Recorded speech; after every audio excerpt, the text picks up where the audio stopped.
Boa tarde e sejam bem-vindos uma vez mais ao Check-in Turismo, o podcast e o vodcast da Escola de Hotelaria e Turismo do Porto. Hoje tenho o enorme gosto de ter comigo a Leonor Bessa a conceder-me esta entrevista. A Leonor é a nossa aluna do curso de Gestão e Produção de Cozinha e teve um especial convite em participar do nosso podcast porque recentemente ganhou a competição nacional das Escolas de Turismo de Portugal, o Interescolas. E já agora, Leonor, portanto, muito obrigado por concederes esta entrevista. Nada, e eu começava por partilhar aqui com a nossa audiência em que categoria é que tu conquistaste o prémio no Interescolas. Então, eu participei no cozinheiro vegetariano, por isso foi nessa categoria. Muito bem, nessa categoria. E agora retomo o nosso guião habitual, que é perguntar-te, como ainda és aluna, se te recordas de algum momento mais engraçado que tenhas passado desde que estás aqui na Escola de Hotelaria e Turismo do Porto? Assim, eu acho que na cozinha todos os dias são engraçados.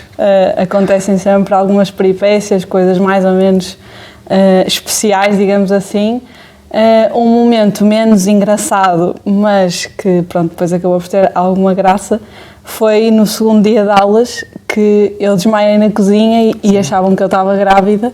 É isso, e então foi uma risota e, quer dizer, pronto, na altura ficaram preocupados, mas depois, pronto, eu disse, calma malta, não se passa nada, foi só uma quebra de tensão, mas foi assim um marco. Pronto, apresentei-me logo como a rapariga que desmaia. Mas pronto, foi assim que eu me lembro agora, não tirando os momentos do dia-a-dia. Sim. Foi o que aconteceu assim mais... Tu te lembras. Exato. Bem, e eu perguntava-te então, Leonor, fala-nos um bocadinho de ti, porque é que tu escolheste então um curso e futuro profissional na área da cozinha?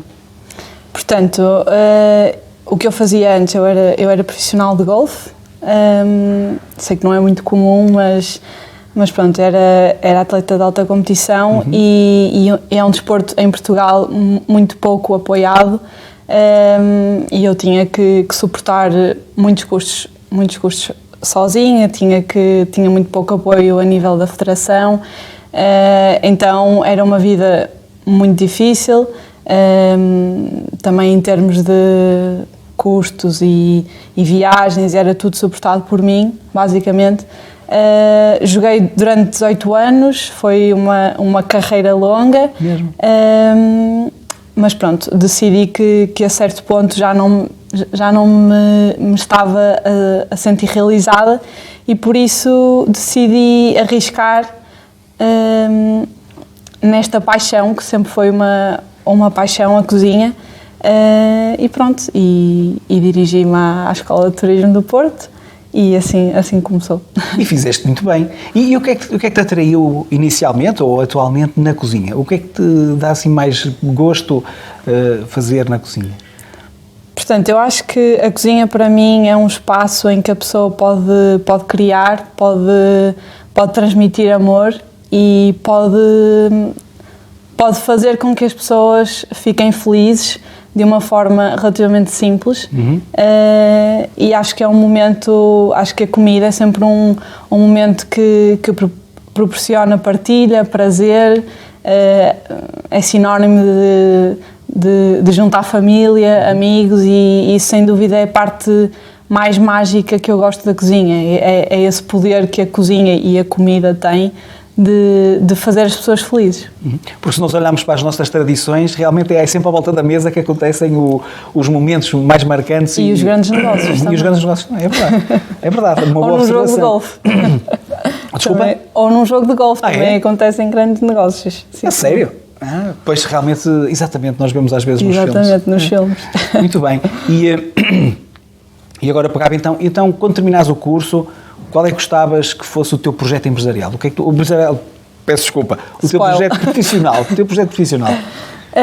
Portanto, eu gostava de começar como private chef, ou seja, é um conceito relativamente da moda, digamos assim, mas é uma coisa que me atrai porque dá alguma liberdade de agenda, dá alguma liberdade de poder estar em todo o país a fazer esses eventos, seja eles quais forem. A parte da cozinha para atletas também me atrai bastante e poderia ser uma forma de conciliar os eventos numa altura em que acontecem mais eventos durante o verão, entre a primavera e o verão, e depois as épocas baixas em termos competitivos dos atletas acontecem mais no inverno, onde eles se focam e procuram se calhar mais uma ajuda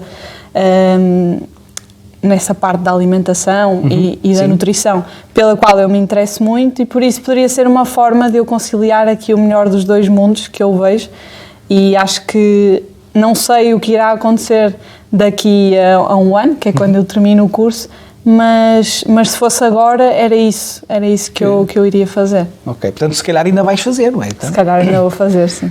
Assim é que é. E eu agora perguntava-te, que tipo de tendência, uma vez que esse é o teu projeto profissional, que tipo de tendências é que tu vês a acontecer, sei lá, ao longo dos próximos 10 anos em volta daquilo que é a cozinha ou a gastronomia? Portanto, eu acho que, falando primeiro da parte do papel da mulher na cozinha, acho que está sem dúvida a acontecer uma evolução e uma revolução, digamos assim, ainda sem grande notoriedade para o público, mas eu acho que cada vez há mais mulheres presentes em grandes restaurantes e com grande nome, e por isso acho que nesse aspecto estamos a caminhar no bom sentido.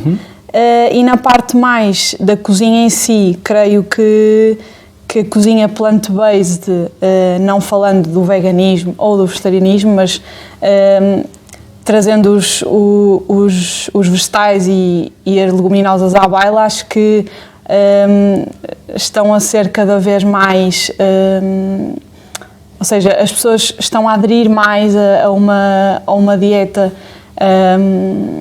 incluindo esses alimentos, deixando a carne pelo menos algumas vezes por semana de lado e o peixe, e isso já é uma boa progressão, mas creio que também a carne e o peixe serão cada vez mais fabricados, provavelmente carne de laboratório irá ser uma tendência, porque pronto, também pela sustentabilidade e pelo impacto ambiental que os animais têm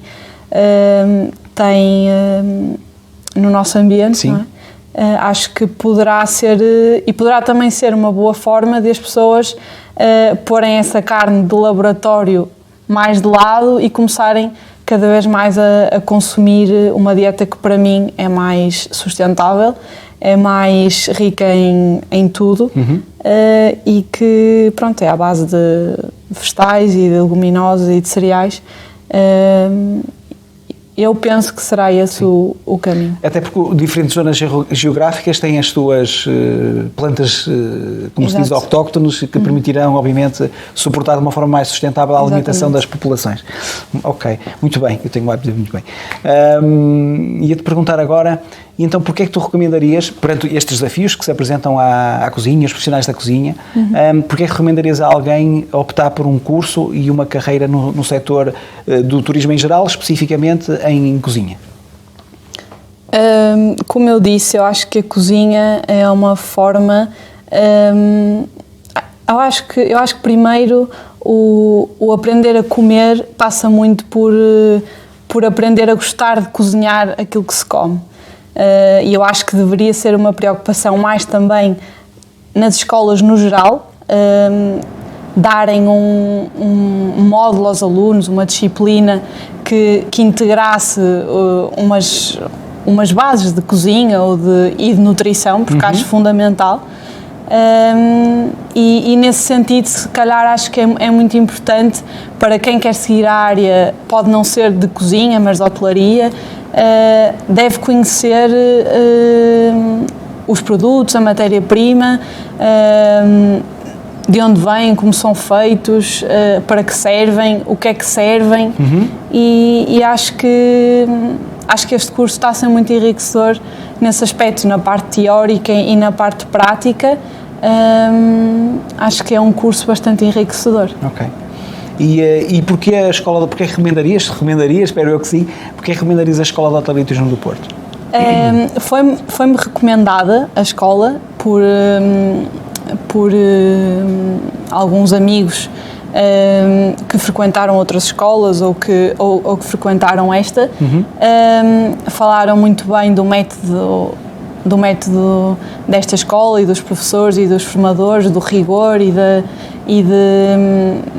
e da boa formação que aqui se faz.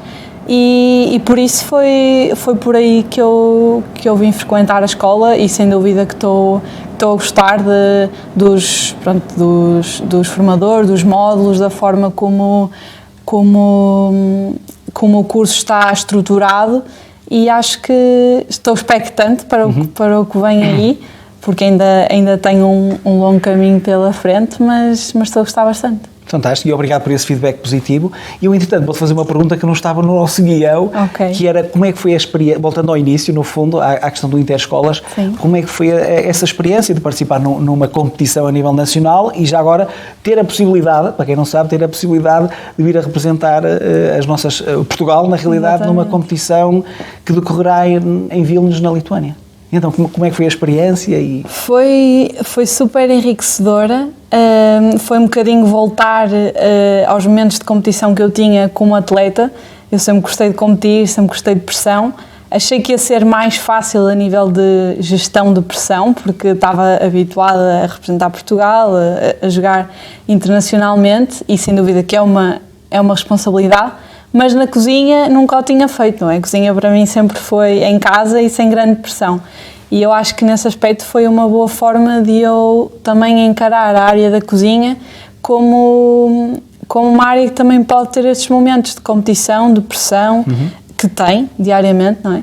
E acho que o método e que o rigor com que eu encarei, que me ajudaram, porque pronto, sou muito metódica e gosto de fazer as coisas com bastante rigor, e acho que foi isso que jogou um bocadinho a meu favor, mas sem dúvida que como experiência foi espetacular, não estava mesmo à espera que fosse tão enriquecedor, e pronto, agradeço imenso me terem dado a oportunidade e fico contente de ter representado a escola da melhor forma, e agora ter a oportunidade de ir à Lituânia, que é assim a cereja no topo do bolo. Muito bem. E a nós obrigado também pelo teu empenho e, aliás, pelo empenho e que tenhas aproveitado a experiência. E obviamente teres ganho também, é sempre bom.